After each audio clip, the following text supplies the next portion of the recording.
So let's talk about how youth are feeling pressure these days. So much. Yeah, and certainly that's not new, right? I mean, I remember being a youth a million years ago and experiencing pressure, but it feels different right now.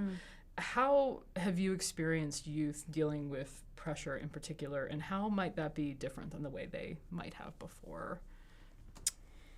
Yeah, I have a couple ways of answering that question. You know, that when I hear pressure, and again, I work in a high school, my brain automatically goes to this very narrow definition of success.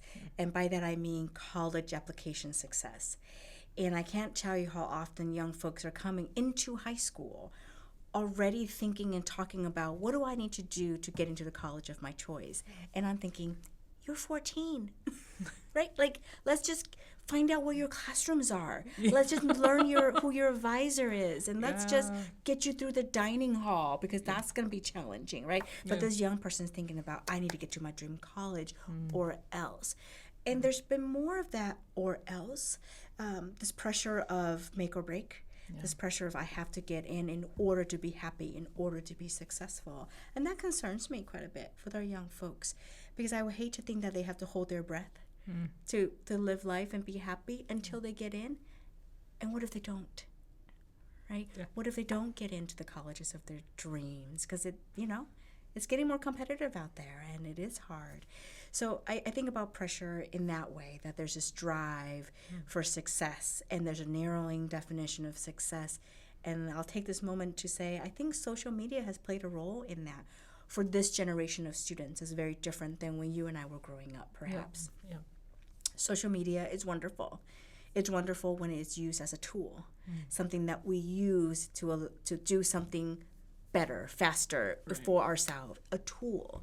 But social media becomes dangerous, I think, when it starts to impose on us definitions of success, impose upon us definitions of beauty, definitions of happiness, and what perfect life looks like. And there's this thing, right? Reality versus Instagram. And there's truth to that. Yeah. And we know the statistics. We know that with social media and increased use, we see a correlation with increased depression, increased anxiety, increased self-doubt, eating disorders, especially in young girls. So, gosh, I think social media just amplified all of this pressure that young people feel anyway. Yeah. But you and I might have been able to just go home, and maybe we don't pick up a magazine. We're not exposed to certain images. Our lives are so intertwined with social media now that it's hard for young folks to avoid some of this content that's coming to them.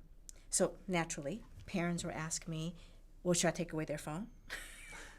Should I get rid of all the devices? Right? Should they delete all the apps? And I said, no, hold on. Because that's going to solve the problem. Right. A, you're going to have a really frustrated, angry kid in your hand. Yeah. But also, you've done nothing to educate this young person except no. Right.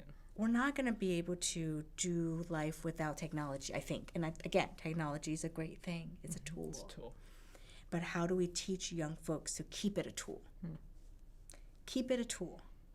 Not something that then becomes your measures of success. Yeah.